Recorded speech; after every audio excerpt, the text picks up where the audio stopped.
आने वाली पीढ़ी हमारी सुरक्षित रहें, उनको कोई कष्ट ना हो, खुली हवा में सांस लें, उस विजन को लेकर के उन्होंने इस भारत भूमि के ऊपर अपने आप को कुर्बान किया है। मैं उन क्रांतिकारी वीरों को आज प्रणाम करता हूं, उनको नमन करता हूं।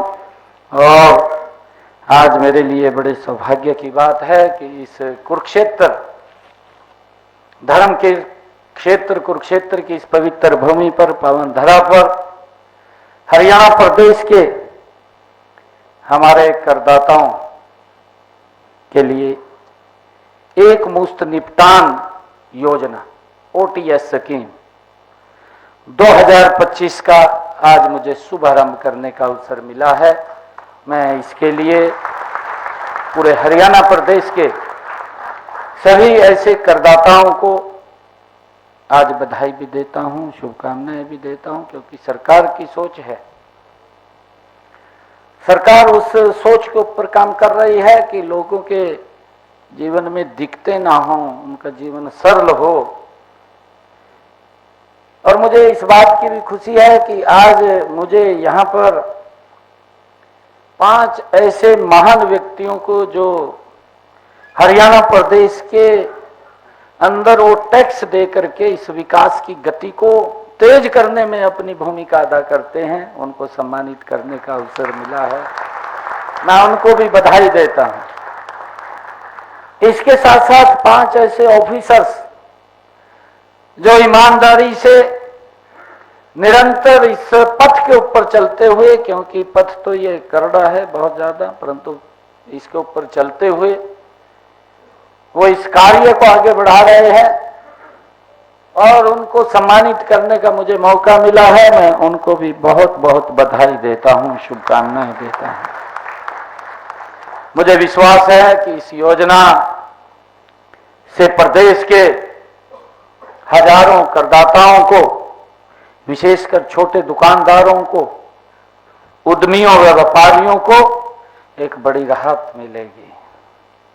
क्योंकि हमने सोचा कि जो लिटिगेशन के अंदर फंसा हुआ हमारा व्यापारी है लंबे समय से, कि उससे राहत मिले और हम एक वन टाइम सेटलमेंट स्कीम लेकर के आए, ताकि उसका वो लिटिगेशन भी समाप्त हो और लिटिगेशन के साथ साथ वो भी खुशी से आगे बढ़ सके। और इस प्रदेश को भी गति से, जो आदरणीय नरेंद्र मोदी जी का विजन है कि हमने इस भारत को 2047 तक विकसित राष्ट्र बनाना है, मैं इन सब आज उद्यमियों को जो टैक्स पेयर हैं उनको बहुत बधाई देना चाहूंगा कि उनके एक एक पैसे से मेरा हरियाणा, विकसित हरियाणा, ये भारत विकसित राष्ट्र की तरफ बढ़ाने में अपनी प्रमुख भूमिका अदा करेगा।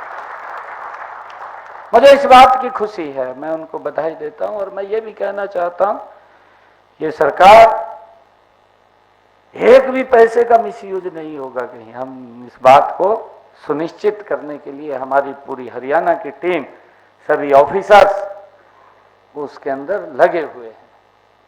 हम देखते भी हैं 2014 से पहले का भारत, 2014 के बाद का भारत, एक गति से भारत बदला है। दुनिया के अंदर भारत का सम्मान ऊंचा हुआ है। आज दुनिया के बड़े बड़े जो प्रबुद्ध जन हैं, दुनिया के बड़े बड़े जिनकी फॉलोइंग है, जो बड़े बड़े राजनेता हैं, आज भारत की तरफ इन 10 वर्षों में एक आशा भरी नजर की तरफ देख रहे हैं। एक हमारा भारत पिछले 10 वर्षों में एक ब्राइट स्पॉट के रूप में उभरा है पूरी दुनिया के अंदर। हमारे लिए बड़ी गर्व की बात है। आज हम देखते हैं, जब देश के अंदर इंफ्रास्ट्रक्चर के ऊपर की बात करें, आज हम हरियाणा के किसी भी कोने में खड़े होंगे, किसी भी कोने से दूसरे कोने में जाने में 3.5 से 4 घंटा आपको लगेगा। जहां आपको 10-10, 12-12 घंटे लगते थे, आज सुबह चले और शाम तक 8 बजे तक, 9 बजे तक पहुंचते थे। आज हमारा वो जो रास्ते सरल हुए हैं, इन 10 वर्षों के अंदर गति से देश और प्रदेश के अंदर काम हुआ है। आज मुझे ये भी खुशी है बताते हुए कि हरियाणा प्रदेश के हर जिले को आज हमने 4 लाइनिंग से जोड़ा है। गति से लोगों के जीवन को सरल करने का काम ये हमारी सरकार ने किया है। आदरणीय मोदी जी के नेतृत्व में हम गति से काम कर रहे हैं और मैं तो आप सबको बधाई भी देना चाहूंगा। आज ऐसे प्रबुद्धजन हमारे यहाँ पर बैठे हैं, चाहे इंडस्ट्रियलिस्ट हैं, चाहे हमारे चार्टर्ड अकाउंटेंट हैं, चाहे हमारे बार एसोसिएशन के हमारे लोग हैं, यहाँ पर जो बैठे हैं। जब मैं ये बजट बना रहा था, क्योंकि आदरणीय मनोहर लाल जी ने इसकी शुरुआत की थी, ये बजट के अंदर लोगों के सुझाव लिए जाएं, हमने उससे एक कदम आगे बढ़कर के लोगों के सुझाव लिए हैं। मैंने हर वर्ग से बात किया, हर समाज को टच करने की हमने कोशिश की। अलग अलग वर्गों के अंदर मैं गया, मैं एग्रीकल्चर किसानों के बीच में गया हूं, किसान वैज्ञानिकों के बीच में गया हूं, किसानों के बीच के अंदर हमारे एफपीओस, हमारे प्राकृतिक खेती करने वाले लोग, हमारे जो ऑर्गेनिक खेती के अंदर लोगों को जो प्रोडक्शन करते हैं वो हमारे किसान, हॉर्टिकल्चर के हमारे किसान जो हमारे हॉर्टिकल्चर के अंदर काम कर रहे हैं, हमारे मत्स्य पालन के किसान जो मत्स्य पालन के अंदर काम कर रहे हैं, हमारे ऐसे किसान जो डेयरी फार्मिंग का काम करते हैं, ऐसे सब किसानों से हमने चौधरी चरण सिंह यूनिवर्सिटी हिसार उसके अंदर बुला करके हमारे जो वैज्ञानिक थे उनसे चर्चा की, उनसे सुझाव लिए। महत्वपूर्ण सुझाव हमारे पास आए। हमने स्टार्टअप को बुलाया, स्टार्टअप को बुला करके हमने उनसे चर्चा की। अच्छे सुझाव स्टार्टअप्स के हमारे पास आए और मुझे खुशी भी हुई जब मैं स्टार्टअप्स के बीच में जाकर के बात कर रहा था। हमारे हरियाणा के जो ऐसे प्रगतिशील युवा जिनकी एक सोच, जब मैं उनसे परिचय कर रहा था, मैं जब उनसे पूछ रहा था तो उनसे पूछा कि आप इस दिशा के अंदर बढ़े हैं, कोई विजन आपके पास था? उन्होंने बताया कि हमने पढ़ते पढ़ते काम शुरू किया, जीरो बजट के ऊपर काम शुरू किया। जीरो बजट के ऊपर काम शुरू करके जो हमारे स्टार्टअप्स थे, आज उन्होंने कहा कि हम मात्र 3 साल के अंदर हमने इस गति से अपने स्टार्टअप को आगे बढ़ाया है कि हम 100 करोड़ की टर्नओवर हर वर्ष कर रहे हैं। ये हमारे स्टार्टअप की भाइयों ताकत है, शक्ति है। और इसको बढ़ाने के लिए आदरणीय नरेंद्र मोदी जी ने युवाओं को उसके कैलिबर को कैसे आगे बढ़ाया जा सके, कैसे वो आगे बढ़े, हमने उस बजट के अंदर अभी आपने देखा है कि स्टार्टअप्स के लिए भी हमने फंड्स की व्यवस्था की है, ताकि हमारा स्टार्टअप, उसके पास कोई विजन है, उसके पास कोई सोच है, वो आगे बढ़ना चाहता है, हम उसको सपोर्ट दे करके आगे बढ़ाएं। ये सरकार की हमारी मंशा है, हमारी सोच है, ताकि वो व्यक्ति नौकरी लेने वाला नहीं, नौकरी देने वाला हमारा युवा बने। उस आधार के ऊपर हम उसकी सपोर्ट कर रहे हैं। हमने इंडस्ट्रियलिस्ट से बात किया, इंडस्ट्रियलिस्ट के सुझाव थे। अभी आपने देखा कि मैंने बजट के अंदर उसकी घोषणा की। हमारे हरियाणा के अंदर आप कई लाखों की संख्या में ऐसे हमारे एमएसएमई के इंडस्ट्रियलिस्ट जिन्होंने इंडस्ट्री लगा रखी है, रजिस्ट्रेशन नहीं है, सरकार की कोई योजना आती है उस योजना से वंचित रहते हैं। आदरणीय मनोहर लाल जी ने पिछले दिनों जो हमारी अनऑथराइज कॉलोनी थी, उन अनऑथराइज कॉलोनियों को ऑथराइज करने का काम किया, उनके अंदर भी वो सब सुविधाएं संसाधन देने का काम किया। हमने इस बजट के अंदर ये निर्णय किया कि जितनी हमारी अनऑथराइज ये एमएसएमई है उनको ऑथराइज करने का काम हमारी सरकार करेगी, ताकि वो भी सरकार के साथ जुड़ करके सरकार उनको लाभ दे सके। एक बड़ा काम इस बजट के अंदर हमने किया है, जिसकी प्रशंसा भी हो रही है, जिसकी चर्चा भी हो रही है। मुझे खुशी है इस बात की कि हमने, चाहे स्टार्टअप है, इंडस्ट्रियलिस्ट है, चाहे टेक्सटाइल इंडस्ट्रीज के हमारे लोग हैं, हमारे चार्टर्ड अकाउंटेंट है, हमने उनसे भी चर्चा की, उनसे बात किया, हमने जो हमारी महिला उद्यमी है उनको भी बुलाया हमने, आपको क्या इसके अंदर काम में हम क्या कर सकते हैं, आपके सुझाव क्या हैं, उनके अच्छे सुझाव है, हमने उनको शामिल किया है।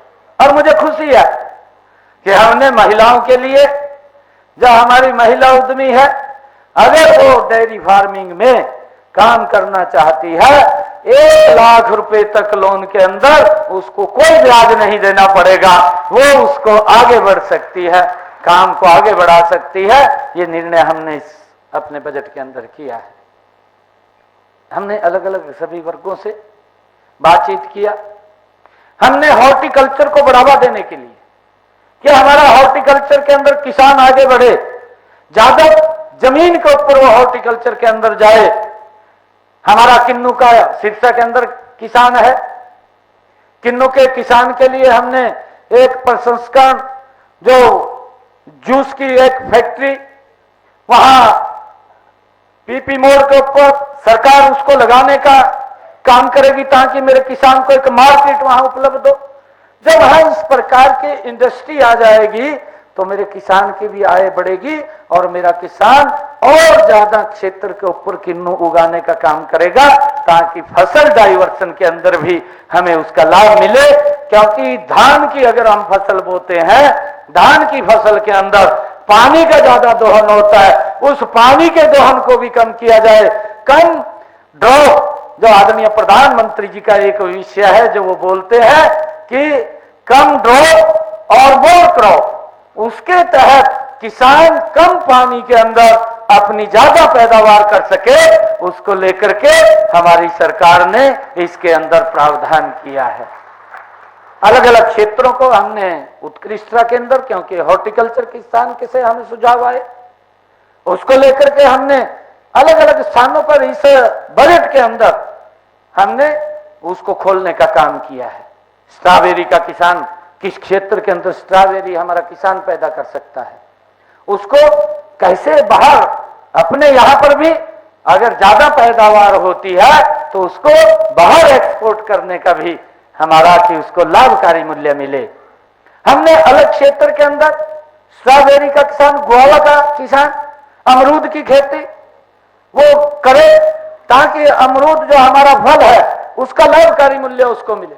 खजूर की खेती करे, उसके लिए अलग अलग हमने उत्कृष्टता केंद्र खोलने का निर्णय हरियाणा प्रदेश के अंदर लिया है ताकि किसानों को उसके साथ जोड़ करके उनकी पैदावार को ज्यादा किया जा सके। ये हमारी सरकार का एक ध्येय है।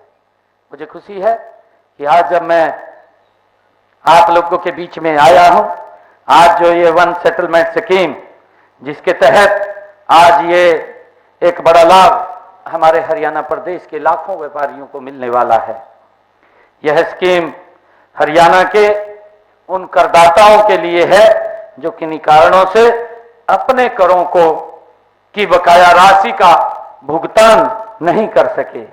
इस स्कीम के तहत मुझे खुशी है कि 10 लाख रुपए तक के जो बकाया राशि वाले करदाता हैं, जो 10 लाख रुपए तक के बकाया कर वाले हमारे करदाता हैं, उस 10 लाख में से 1 लाख रुपए तो माफ ही किया जाएगा और 1 लाख रुपए में से टोटल उसके ऊपर जो पेनल्टी है, जो उसके ऊपर ब्याज है, वो भी माफ किया जाएगा।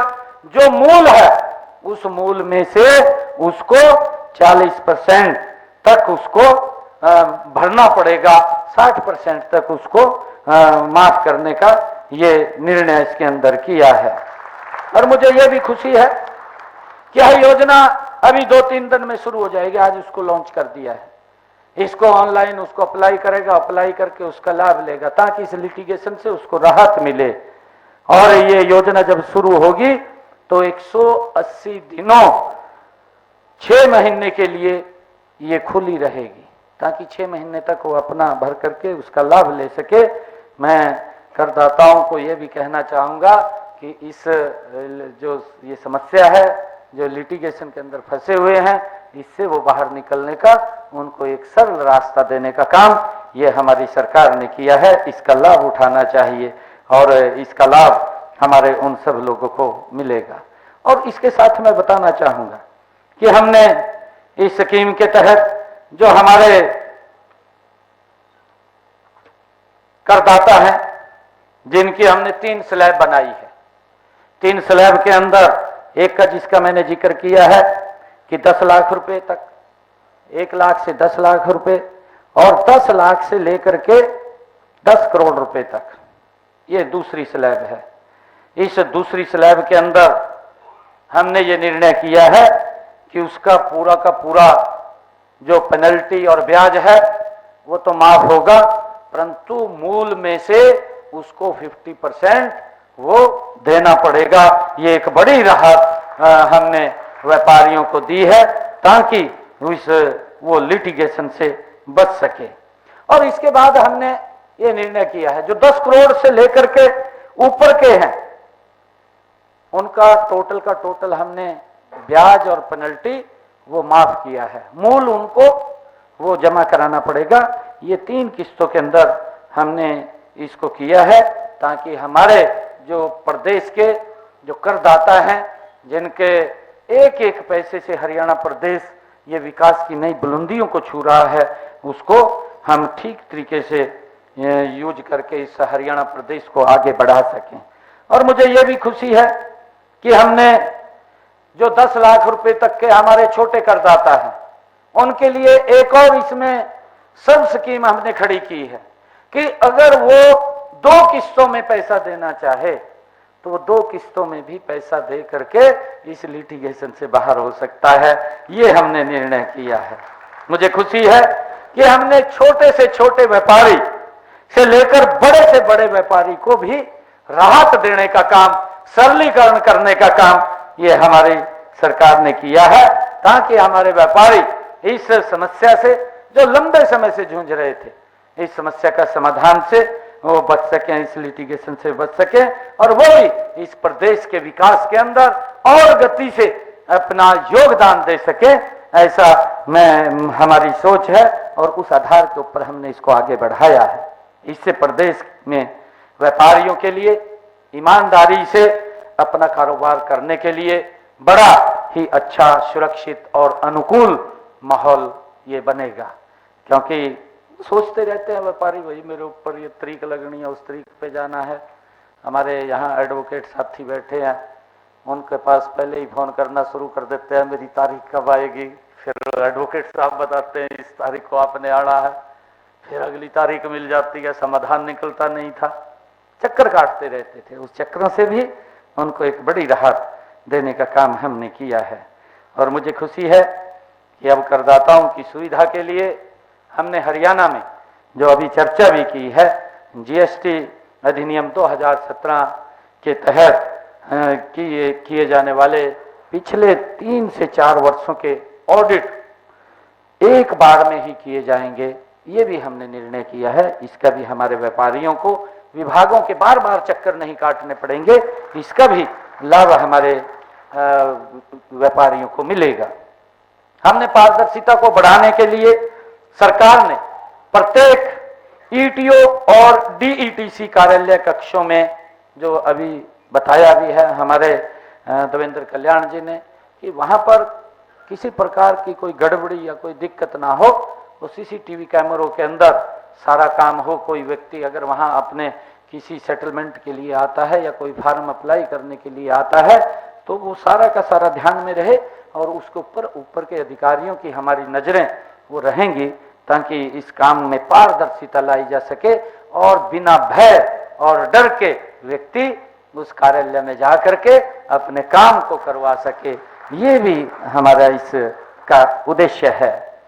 और मुझे खुशी है कि आपके द्वारा जितने सुझाव में जो हमने कहा है कि सुझाव हमारे पास आए थे, हमारे से ये कहा गया सुझावों के अंदर कि जो कृषि के उपकरण हैं उसमें जीएसटी के ऊपर छूट दी जाए, जीएसटी रिफंड का स्वचालन, मासिक के बजाय वार्षिक स्वयं मूल्यांकन और बिल जारी करने की सीमा 5 करोड़ रुपए से बढ़ाकर 10 करोड़ रुपए करना इसमें शामिल है। हमने कहा है कि हरियाणा सरकार इन सब सुझावों को जीएसटी परिषद की बैठक के अंदर उठाने का काम करेगी, ताकि जो आपके हमारे जो सीएस हैं, जो हमारे एडवोकेट्स हैं, उन्होंने जो सुझाव दिए हैं, इन सुझावों को हम जीएसटी की बैठक में उठा करके इनको रखने का काम हम करेंगे। ये मैं आप लोगों को आश्वासन देता हूं। मुझे खुशी है कि मैं सुधार के पक्ष में हूं, और मुझे ये भी है जब भी व्यापारी भाई हमारे पास आए, हमने उनकी समस्याओं का समाधान करने का हर संभव प्रयास किया है। हमने व्यापारियों के सुझाव लेकर और नीतियों को सरल बनाने का काम हमने किया है। आप लोग देखेंगे भी, पिछले दिनों हमने व्यापारी भाइयों का प्रदेश के विकास में जो महत्वपूर्ण योगदान है, सरकार उनके हितों के प्रति पूरी तरह सजग है। देश में हरियाणा के हमारे जो जीएसटी कलेक्शन है, जिसकी चर्चा अभी की गई है, वो 28% की वृद्धि उसके अंदर हुई है।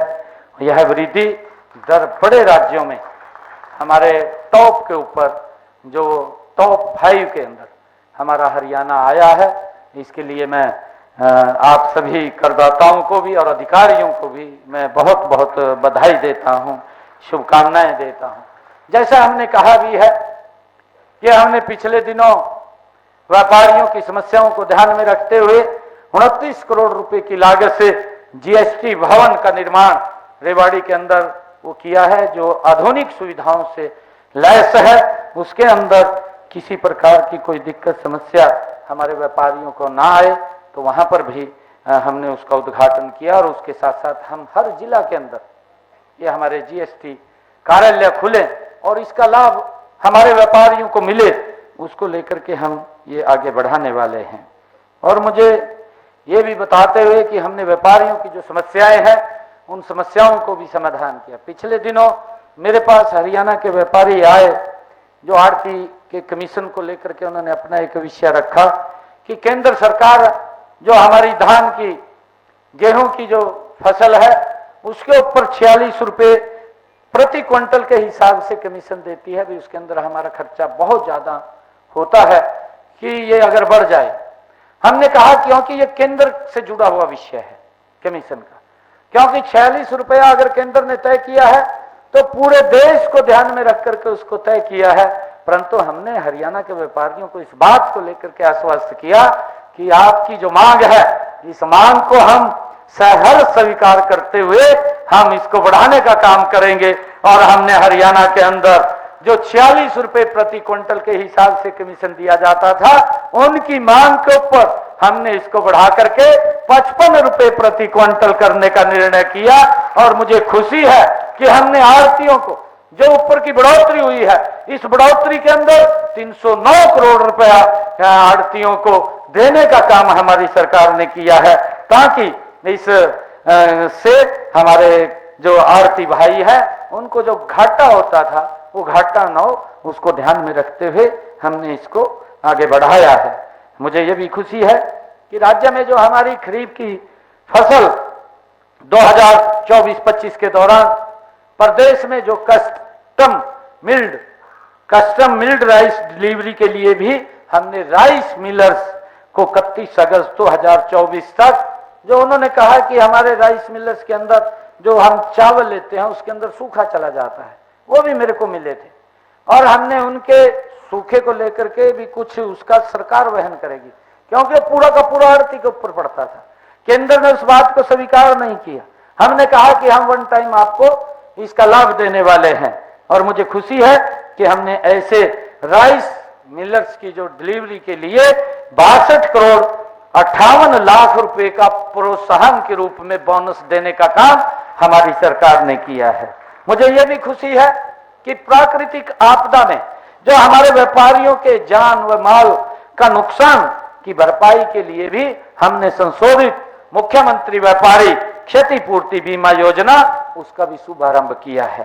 प्रधानमंत्री लघु व्यापारी जो मानधन योजना है के तहत हमारे जो खुदरा विक्रेता और दुकानदारों के लिए मासिक पेंशन भी सुनिश्चित की गई है। यह भी निर्णय हमारी सरकार ने लिया है। मुझे खुशी है कि लघु व मध्यम जो हमारे व्यापारियों के कल्याण के लिए हमने एमएसएमई विभाग के अंतर्गत हम इसको लेकर के आए हैं। और मुझे ये भी खुशी है कि मैंने खेती किसानी की है।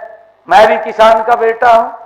मुझे मालूम है, मैं अभी जो 2025 का एक्सपो सब्जी मेले के उद्घाटन में वहां 2 घंटे मुझे ज्यादा लग गए, क्योंकि वहां एग्जीबिशन लगी हुई थी। मैंने यहाँ 12 बजे पहुंचना था, परंतु उस कारण से मैं 12 बजे नहीं पहुंच पाया। हमारे हरियाणा में एक कहावत है कि जब प्राणा किसी का आए तो जाओ, जाने का टाइम उसको पता नहीं होता अभी किस टाइम जाएगा। जाने का तो नहीं क्या था, मैं घर वालों के कब भेजेंगे, कब नहीं भेजेंगे। मैं चला तो गया वहां से, परंतु जब वो मेरे को घुमाने लगे, उन्होंने काफी घुमाया मेरे को। 2 घंटे में 1 घंटा काफी उन्होंने वेस्ट कर दिया।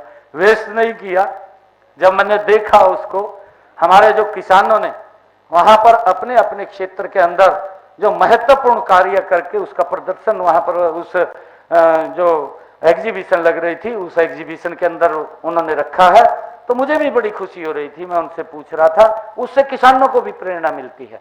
और मैंने अब की बार आप लोगों ने देखा होगा इस बजट के अंदर मैंने कहा है कि उन किसानों के लिए 95.5% की अधिक बढ़ोतरी बजट के अंदर मैंने की है, ताकि मेरा हॉर्टिकल्चर का किसान और गति से इसके अंदर काम कर सके।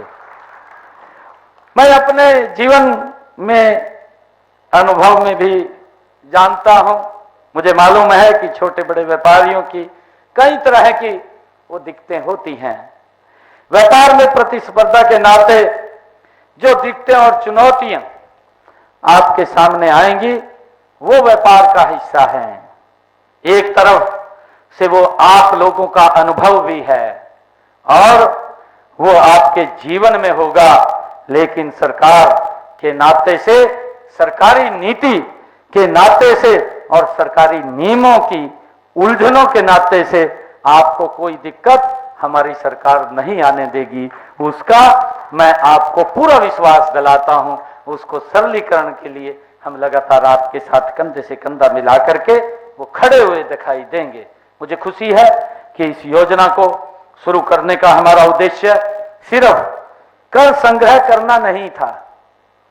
इस आज हमने जो वन टाइम सेटलमेंट स्कीम लेकर के आए हैं, इस स्कीम का उद्देश्य कोई कर संग्रह करना नहीं था, बल्कि न्याय संगत वह कर प्रणाली के माध्यम से विकास को और गति देना हमारा उद्देश्य है, ताकि और जो हमारा सेटलमेंट है और व्यक्ति भी इस लिटिगेशन से बाहर जाए, वो भी गति से आगे बढ़े, हरियाणा प्रदेश भी विकास की गति में आगे बढ़े, उसका हमने सुधार करना हमारी जिम्मेवारी थी।